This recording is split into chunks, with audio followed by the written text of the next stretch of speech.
अस्सलाम वालेकुम, मैं हूं उमर तारिक और आप देख रहे हैं न्यूज़ अलर्ट। नाज़रीन, कहते हैं कि दोस्ती का रिश्ता किसी नेमत से कम नहीं है, लेकिन जहां पर दोस्ती का नाम आता है या दोस्ती के रिश्ते का जिक्र आता है, साथ में मुखलिस लफ्ज जरूर ऐड किया जाता है। और ये लफ्ज क्यों जरूरी है, आज के व्लॉग में इसको डिस्कस करेंगे। सबसे पहले आप तसव्वुर कीजिए कि आपके ऊपर कोई मुश्किल वक्त आता है और उस मुश्किल वक्त में सबसे पहले आपके साथ खड़े होने वाला शख्स, उस मुश्किल की घड़ी में दिलासा देने वाला वो शख्स जिसके ऊपर आप अंधा यकीन करते हैं, और उस मुश्किल हालात में आपको दिलासा देने के लिए सबसे पहला पानी का गिलास पिलाने वाला शख्स ही अगर मुजरिम निकले तो आप पर क्या बीतेगी। यही कुछ हुआ हाफजाबाद के इन साहब के साथ जो कि चावलों का कारोबार करते हैं, बड़े पैमाने पर इनका कारोबार है। इनका कहना था कि ये अपने कजन की शादी में शरीक थे, तो पीछे से इनका सबसे करीबी दोस्त, जिसको मुश्किल वक्त में इन्होंने सहारा देने के लिए अपने साथ बिजनेस में खड़ा किया था, अपने ड्राइवर के तौर पे अपने साथ रखा हुआ था, ये जहां भी जाते थे इनका यही दोस्त साथ होता था। कारोबार और लेन देन के तमाम मामलात में भी इसको साथ रखते थे और इस शख्स के ऊपर ये इतना यकीन रखते थे कि ये इसे अपने घर का एक फर्ज समझते थे। मामूल के मुताबिक इनके घर पर ये आता जाता था और इसको ये भी पता था कि ये पैसे और जेवर कहां पे रखते हैं। तो हुआ कुछ यूं कि जैसे ही ये अपने कजन की शादी में शरीक थे तो सबसे पहले यही दोस्त इत्तला देता है कि इनके घर पे चोरी हो गई है।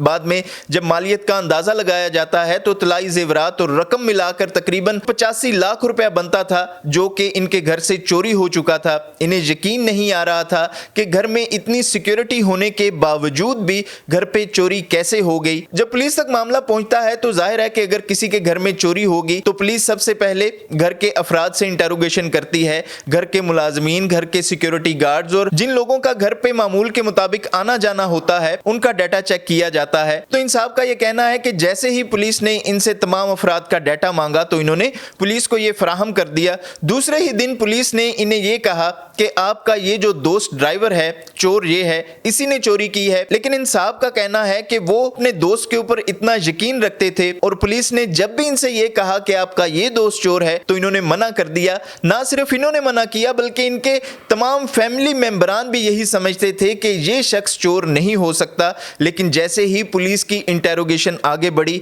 पुलिस ने फोन कॉल्स का डाटा निकलवाया, पुलिस ने सीडीआर की रिपोर्ट्स जो हैं वो जब इस ताजर के सामने रखी तो उसके बाद पुलिस ने इन्हें रिक्वेस्ट की कि आप एक दफा हमें ये इंटेरोगेशन के लिए दे दें, उसके बाद आप पर तमाम सच जो है वो वाजे हो जाएगा। उन साहब का ये कहना है कि तमाम सबूतों को देखते हुए मैंने दिल पर पत्थर रख के और अपने खानदान की मुखालफत करते हुए इस शख्स को पुलिस की तहवील में दे दिया। तो तकरीबन 2 दिन के बाद पुलिस ने इनके उसी करीबी दोस्त से वो तमाम तर पैसा और सोना रिकवर कर लिया जिसने सबसे पहले इनके घर पर होने वाली चोरी की इत्तला दी थी, मुश्किल वक्त में इनके कंधे पर हाथ रखा था और जिसने सबसे पहला पानी का गिलास उस मुश्किल वक्त में इन्हें पिलाया था। इन साहब का यह कहना है कि इससे दोस्ती तो पहले से ही थी, लेकिन जैसे ही मैंने इसे अपने कारोबार में शामिल किया, इसको मुश्किल माली हालात से निकालने के लिए अपने ड्राइवर के तौर पर अपने साथ रखा और कभी भी इसे ड्राइवर नहीं समझा था बल्कि अपना मुखलिस दोस्त समझते हुए अपने साथ कारोबार में होने वाली ऊंच नीच का भी तमाम तर जिक्र